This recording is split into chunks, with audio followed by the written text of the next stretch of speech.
Minimum tax regime. Sir minimum tax regime कहते हैं निजाम को बताया हुआ है।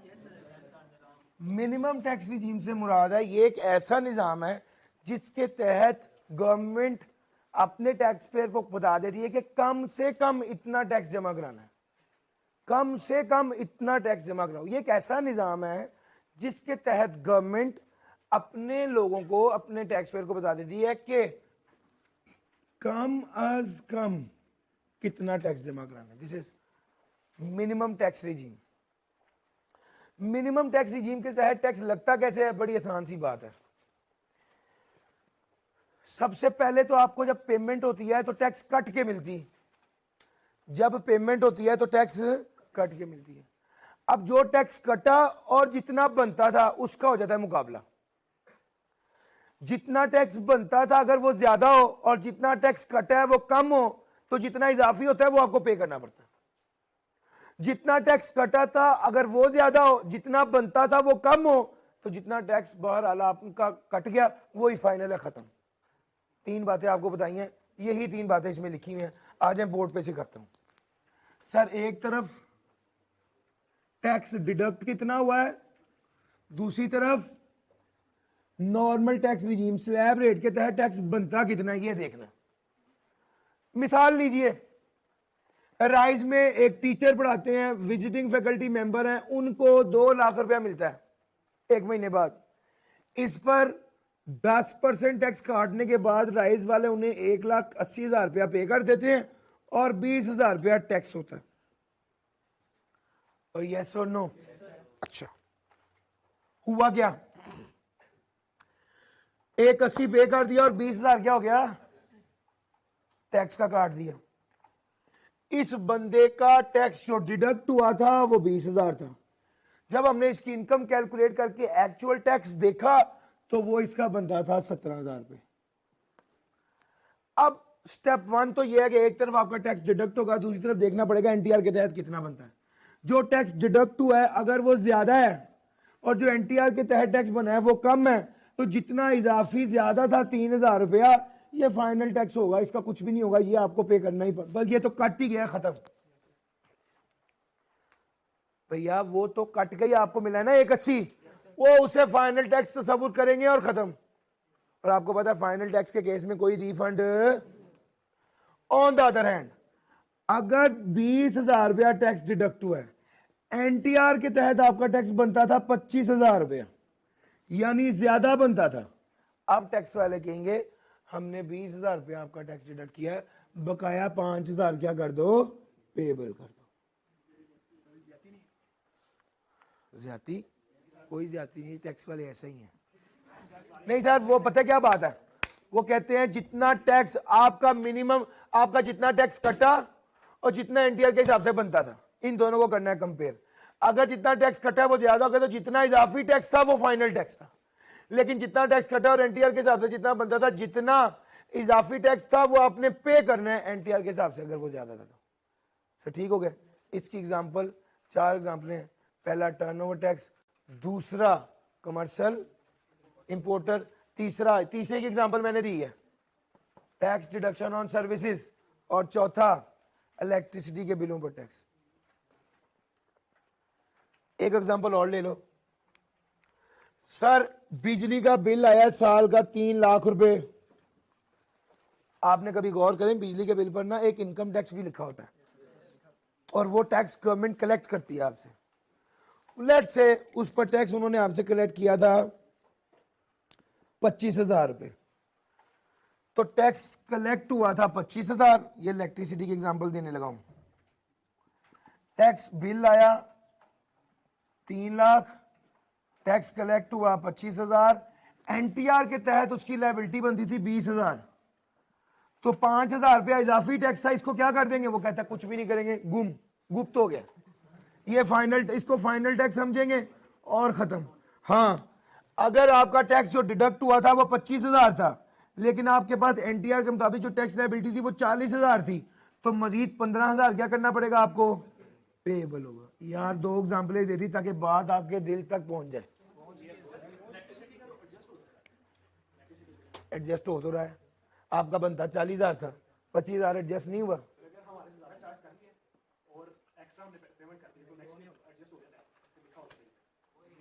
वो और चीज़ है, वो बिल्कुल डिफरेंट है। वो तो फ्यूल चार्जेस भी होते हैं, आप उसकी बात करो, वो डिफरेंट है, उसकी बात ना करो।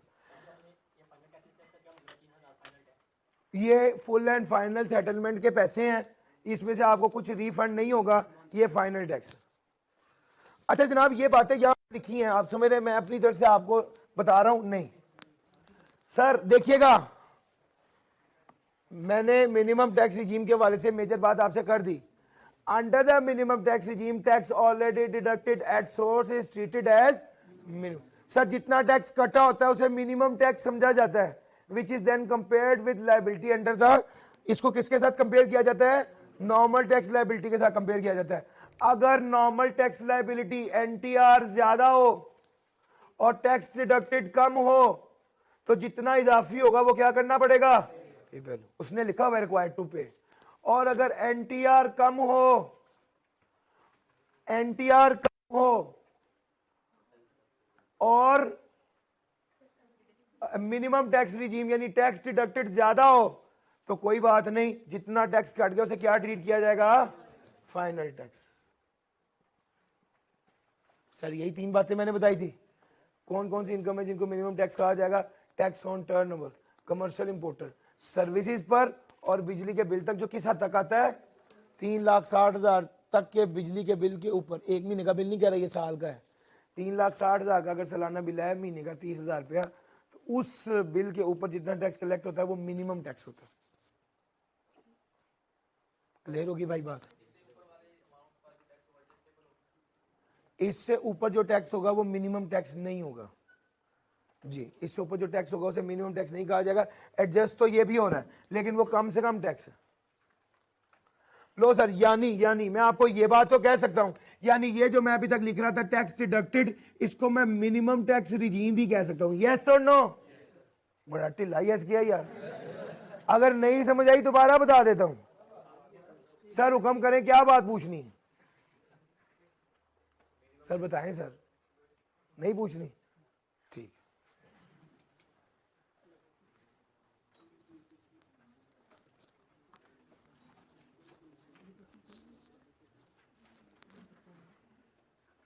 और आज की असल खबर, जो सही, जो असल में मैंने आज आपको पढ़ाना है, जो सबसे ज्यादा पेपर में आज तक आया है, वो अगली बात है सर।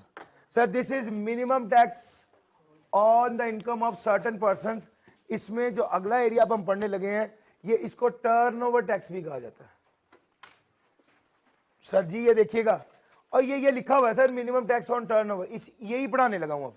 ये सेक्शन नंबर 113 है, काफी मशहूर सेक्शन है सर। कोई भी बंदा, अब इसकी बैकग्राउंड स्टोरी सुन लो यार। एक वो पाकिस्तान के हालात खराब हैं, गवर्नमेंट के पास पैसे नहीं है, लोगों के पास इतना माल है, इतना टर्नओवर है, इतनी सेल है, तो गवर्नमेंट सोचती है कि इनके पास इतना कैश है, इतना टर्नओवर है, अफराद के पास सेल है, तो ये हमें क्यों नहीं टैक्स दे रहे? जब हमारी बारी आती है तो कहते हैं कि जी हमें नुकसान ही बड़ा हो गया। तो गवर्नमेंट ने एक टैक्स का निज़ाम बनाया, मिनिमम टैक्स रिजीम, और उसमें एक सेक्शन दिया, सेक्शन 113। ये जो सेक्शन है, इसके तहत हर बंदे को जिसके कैश फ्लोज अच्छे हैं, यानी जिसके पास सालाना सेल, इंडिविजुअल और एओपी है तो सालाना सेल 100 मिलियन तक है या उससे ज़्यादा है, तो वो बंदा या कोई कंपनी हो या कोई परमानेंट एस्टेब्लिशमेंट हो, इनके पास उन्होंने कहा इन बंदों को चाहिए कि वो अपनी सेल का 1.25% एज मिनिमम टैक्स जमा कराएं। बंदा कहता है सेल किधर से करवा दूं, 100 मिलियन की सेल है, 110 मिलियन का खर्चा है, मेरा तो 10 मिलियन का लॉस है। तो टैक्स वाले कहते हैं कोई बात नहीं, ये बाद में देख लेंगे, आप अभी मुझे 100 मिलियन का 1.25 जमा करवाओ। सर नतीजा ये निकला, वो कहता है हर company, permanent establishment of non resident, individual या एओपी, जिसका टर्नओवर कितना है 100 मिलियन, समझते हैं कितना होता है? 10 करोड़ रुपया सर। जिसका सालाना सेल टर्नओवर कितनी हो 10 करोड़, इस इदारे को टैक्स जमा कराना पड़ेगा at the rate of 1.25% of turnover, चाहे इसका लॉस ही क्यों ना हो। वो बंदा कहता है सर मेरी सेल तो आपने देखी है 100 मिलियन, मेरे एक्सपेंसेस भी तो देखें 110 मिलियन के हैं, मेरा तो लॉस आ गया 10 मिलियन का। तो टैक्स वाले इसको कहते हैं कि आप परेशान ना हो, इंशाल्लाह आपके लिए आसानी हो जाएगी, हम आपके लिए दुआ करते हैं। लेकिन इस सेल का 1.25 यानी 1.25 मिलियन तो आपको जमा कराना ही पड़ेगा। मिनिमम टैक्स रिजीम का मतलब ही है कि कम से कम इतना टैक्स लाजमी जमा कराओ। यार मेरी बात पिक कर गए हो, आ जाओ आगे बात। वो कहते हैं पिछले साल लॉस था, वो इस साल के प्रॉफिट के साथ एडजस्ट करना था। तो उसने कहा हाँ बात तो आपकी भी ठीक है, लेकिन मिनिमम टैक्स जमा कराना ही पड़ेगा। सर आपका, वो कहता है इनकम एग्जेम्प्ट है तो भी मिनिमम टैक्स जमा कराना ही पड़ेगा।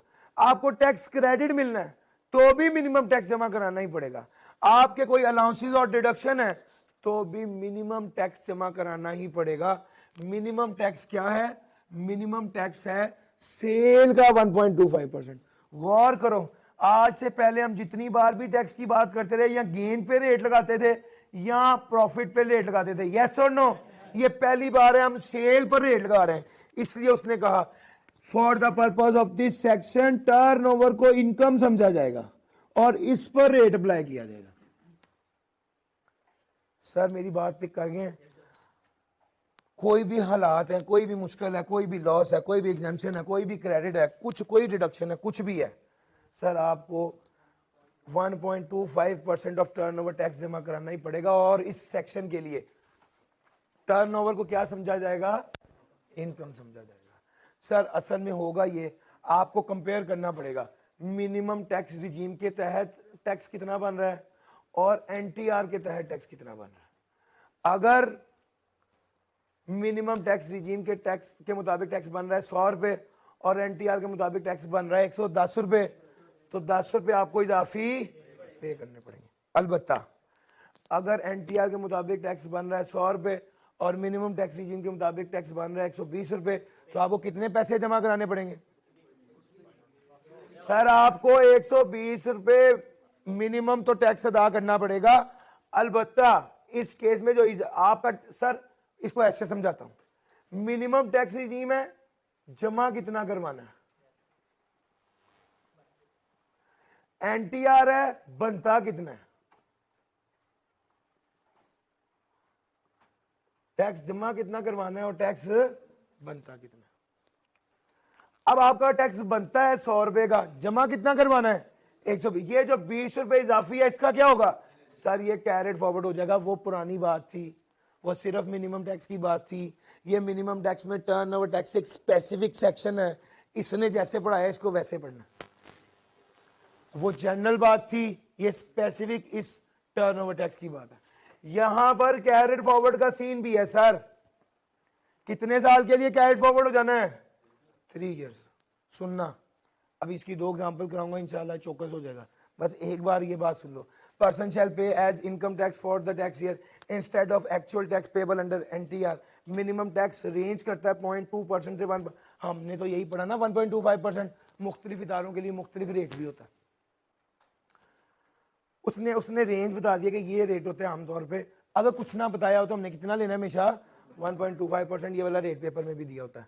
वो कहता है मिनिमम टैक्स पेड, अगर minimum tax is more than the actual tax, minimum tax ज्यादा है, एनटीआर कम है, तो क्या हो जाएगा? Carried forward. कितने सालों के लिए? जिन लोगों ने पहले भी पढ़ा हुआ है उनको बताता चलूं, पहले ये 5 इयर्स होता था, 5 था, लेकिन इस बार ये 3 इयर्स है। सर अब जब ये सारा कुछ पढ़ लिया तो अब सवाल ये होता है कि टर्नओवर क्या है। मिनिमम टैक्स यानी बनता कितना था, और मिनिमम टैक्स यानी जमा कितना कराना है, और एनटीआर यानी बनता कितना था। सर टर्नओवर से क्या मुराद है? The gross receipt from sale of goods exclusive of sales tax and federal excise duty, discount shown in invoices और बिल्स।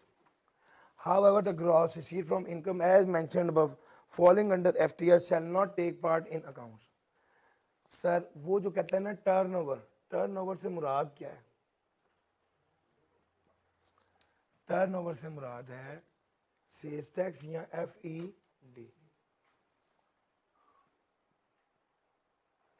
डिस्काउंट।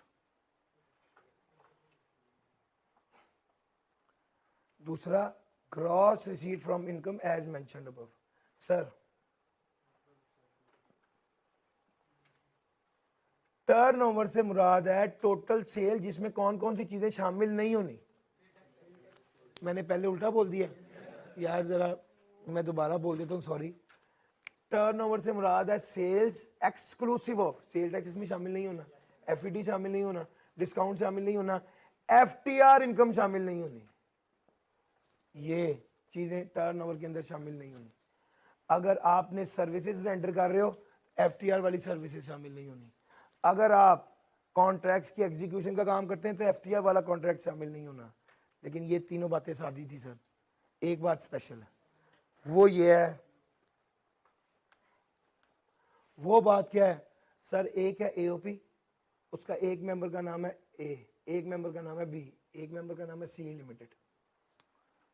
वो कहता है अगर कंपनी का मिनिमम टैक्स कैलकुलेट कर रहे हो ना, तो इसके मिनिमम टैक्स के कैलकुलेशन करने के लिए जब आप टर्नओवर लोगे ना, तो इसमें AOP का जो शेयर C को मिला है वो भी लेना। सर ये बात सीधी नहीं है इतनी। सर आप मुझे एक बात बताएं, AOP के मेंबर्स होते हैं, AOP का एक मेंबर कंपनी हो सकती है या नहीं? यस और नो? हो सकती है। AOP अपने मेंबर को शेयर ऑफ प्रॉफिट देता है, यस और नो? देता है। अगर AOP का मेंबर एक कंपनी है और उस कंपनी को AOP से शेयर ऑफ प्रॉफिट मिलता है, उस कंपनी को AOP से शेयर ऑफ प्रॉफिट मिलता है, उस कंपनी को AOP से शेयर ऑफ प्रॉफिट मिलता है। तो अगर AOP का मेंबर एक कंपनी है और उस कंपनी को AOP से शेयर ऑफ प्रॉफिट मिलता है, तो वो कहता है कि ये शेयर ऑफ प्रॉफिट जब हम इस कंपनी के मिनिमम टैक्स रिजीम कैलकुलेट करने के लिए टर्नओवर ले रहे होंगे, तो इसमें ये शेयर ऑफ प्रॉफिट शामिल होगा। भाई आ गई समझ? आ जाओ भाई, एक बार मजीद आपको यही बात बताता हूं। AOP का प्रॉफिट था 100 रुपए, कंपनी को कितना मिला? 10 रुपए। कंपनी की उसके अलावा कि टर्नओवर कितना था? 100 रुपए। तो ये शेयर ऑफ प्रॉफिट कितना था? 10 रुपए। तो जब आप 110 लेंगे टर्नओवर और इसका 1.25% लेंगे, और यार यही बात बताइए मैंने पहले भी, कंपनी के लिए जब टर्नओवर लिया जाएगा तो उसमें अगर वो किसी AOP की मेंबर है तो उसका शेयर भी शामिल करके फिर 1.25% लेंगे। और यस और नो? मेहरबानी भाईजान। Company share of profit stated above received as share of, ये भी टर्नओवर के अंदर शामिल हो। सर बात बन गई है? लो सर, E10.1 बिल्कुल सिंपल है। मेरे साथ चलो, नोट कुछ नहीं करना, हाथ में कैलकुलेटर पकड़े, पेज नंबर 49 ले निकालें कैलकुलेटर और page number 49। ABC and companies and AOP annual turnover था 116 मिलियन का और टैक्सेबल प्रॉफिट था 1570000। अगर हम NTR के हिसाब से देखें, NTR के तहत टैक्स लायबिलिटी कितनी बनेगी? Tax sir, tax step number 1 individual AOP company AOP, step number 2 non salaried, step number 3 page 49 का ऊपर वाला टेबल देखिए, अमाउंट है 1570000। इसकी लायबिलिटी कितनी बनती है?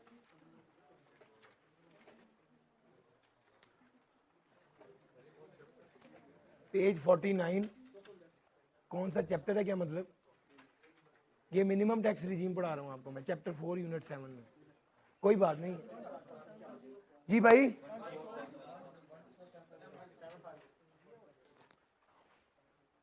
सर NTR के तहत टैक्स लायबिलिटी इतनी बनती है, मिनिमम टैक्स रिजीम के तहत टैक्स लायबिलिटी कितनी बनेगी? 116, इसका 1.25%, 1450000। समझ नहीं आ रही मुझे, कोई कंफ्यूजन है? NTR के तहत टैक्स कितना बना? मिनिमम टैक्स रिजीम के तहत टैक्स कितना बना? मिनिमम टैक्स रिजीम के साथ जो टैक्स बना है, इसका मतलब है इतना टैक्स जमा कराना है, और बनता कितना है? तो कैरिड फॉरवर्ड कितना होगा? 1450000 माइनस 124750 जी 13 लाख 13,25,000 जी बेहतर। यार कोई मुश्किल बात तो नहीं है भाई, समझ आ गया कहाँ पे पढ़ा रहा हूँ मैं? आप अपने गांव से बाहर निकलेंगे तो कुछ समझ आएगा जी भाई।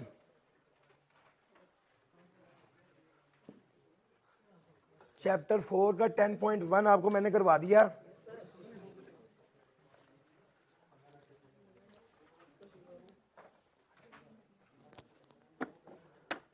और ये वाला न्यूमेरिकल आपके कॉन्सेप्ट को पॉलिश करेगा।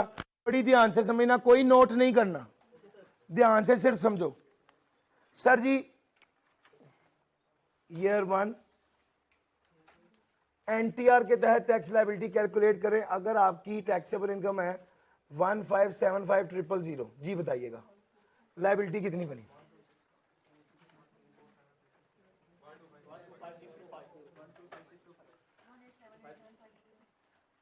ये नहीं है, 125625 सर 1575000 है अमाउंट। ये सैलरीड है या नॉन सैलरीड है? सर नॉन सैलरीड है, बिजनेस की बात हो रही है। ऊपर वाला टेबल देखना है, दोबारा करके देखिए। 125625 सर जी मिनिमम टैक्स रिजीम के तहत कितना बनता है? सर 125250000 का कितने परसेंट है? सॉरी 1.25%। जी भाई 1535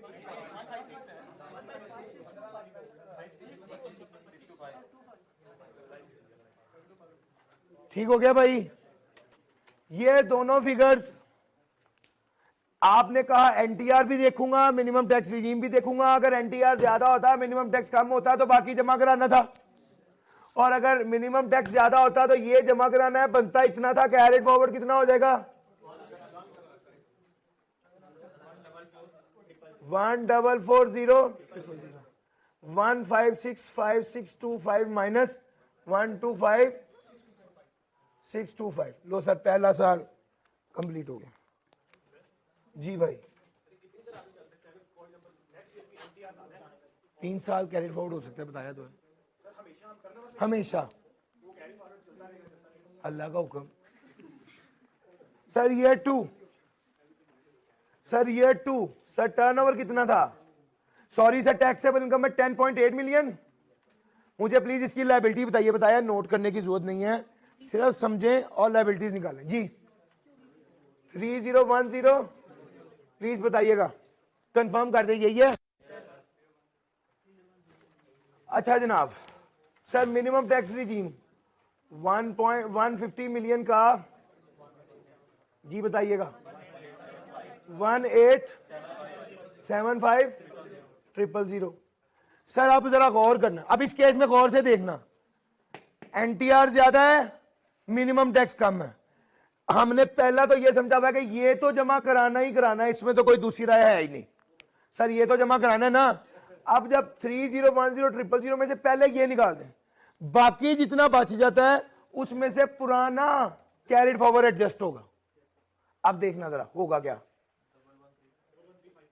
30100000 में से माइनस करेंगे 1875000। जी बकाया कितना बचा? 35 है। यार ये वाली वैल्यू दोबारा देखना भाई, 1135 ही बनता है या 45 बनता है? 11,35,000 ये बकाया बच गया। हमारा कैरेट फॉरवर्ड कितना था? सर कैरेट फॉरवर्ड था 14,40,000, ये ब्रॉड फॉरवर्ड था। बकाया कितना रह गया? 3 लाख। सर जी आपको पता है ना ये 3 साल तक कैरेट फॉरवर्ड हो सकता है। अभी तो पहले साल में ये 11,35,000 एडजस्ट हो गया, बाकी 3,05,000 रह गया। दूसरा साल यहां पे मुकम्मल हो गया, यानी हमें सिर्फ इतना ही जमा कराना पड़ा, इजाफी जमा नहीं कराना पड़ा। चूंकि पुराना कैरेट फॉरवर्ड था उसके साथ क्या कर दिया? एडजस्ट कर दिया। सर ये ईयर 3 आ गया। क्या बात है यार, आगे चलते हैं। 21675,000 सर जी मुझे लाइबिलिटी बताइएगा। 6816250 6816250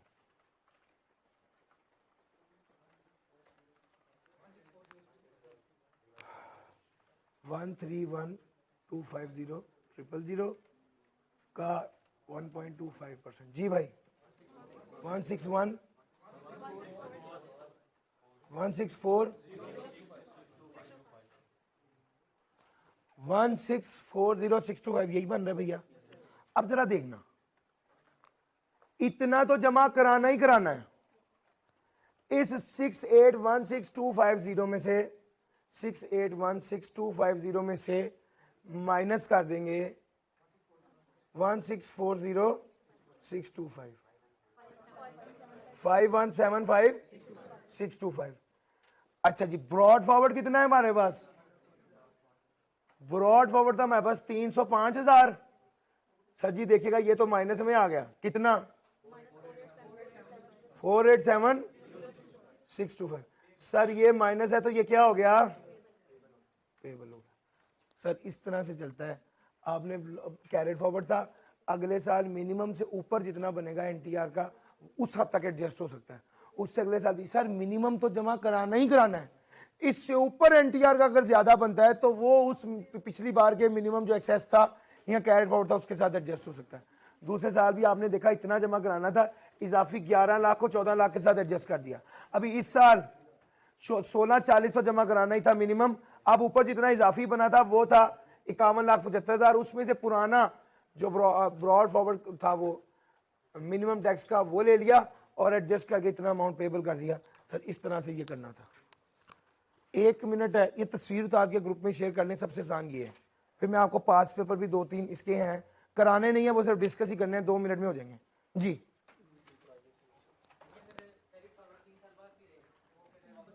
नहीं भाई खत्म हो जाता है, वो फोत हो जाता है।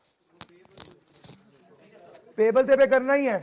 कैरेट फॉरवर्ड का मसला है, जो इजाफी आ गया उसका क्या करेंगे? 3 साल तक कैरेट फॉरवर्ड होगा, उसके बाद अल्लाह का हुक्म, खत्म।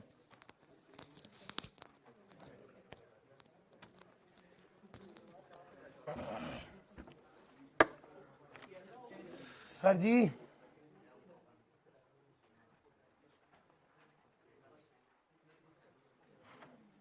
प्लीज इसको ग्रुप में शेयर कर दीजिएगा, आप भी शेयर कर दें, आप भी कर दें, एक गर्ल्स में से कर दें, एक बॉय में से कर दें।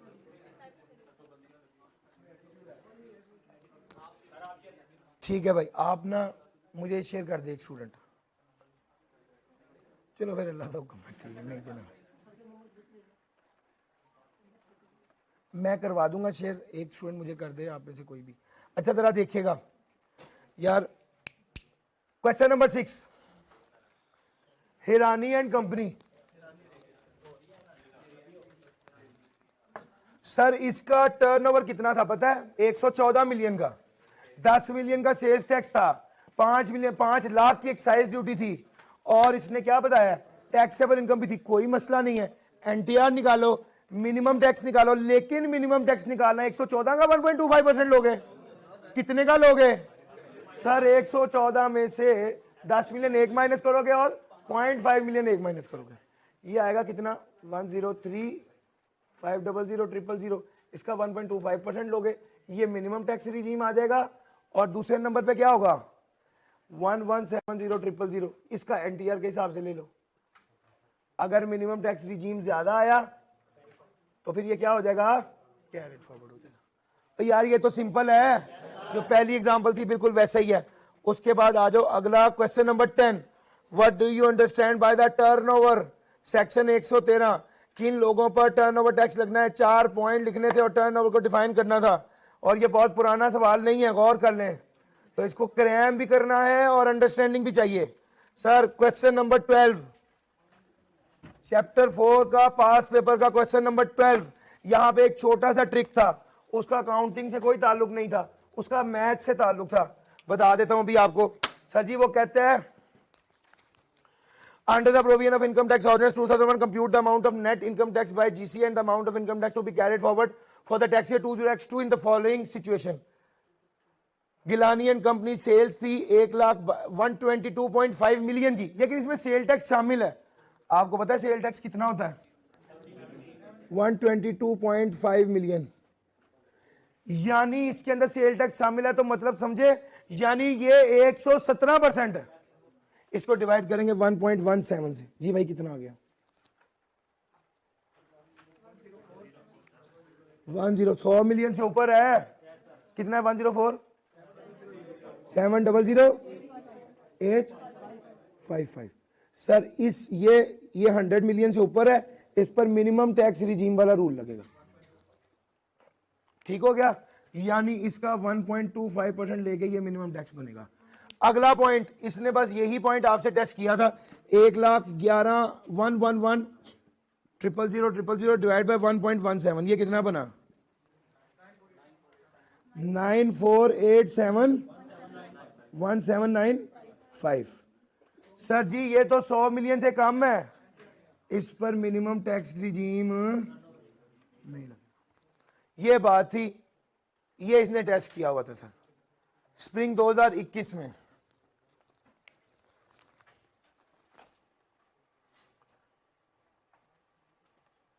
तो सर मैंने आज आपको मिनिमम टैक्स रिजीम की थ्योरी, मिनिमम टैक्स रिजीम के practice question, minimum tax regime के पास पेपर करवा दिया। आज के लिए इतना ही। Thank you ji.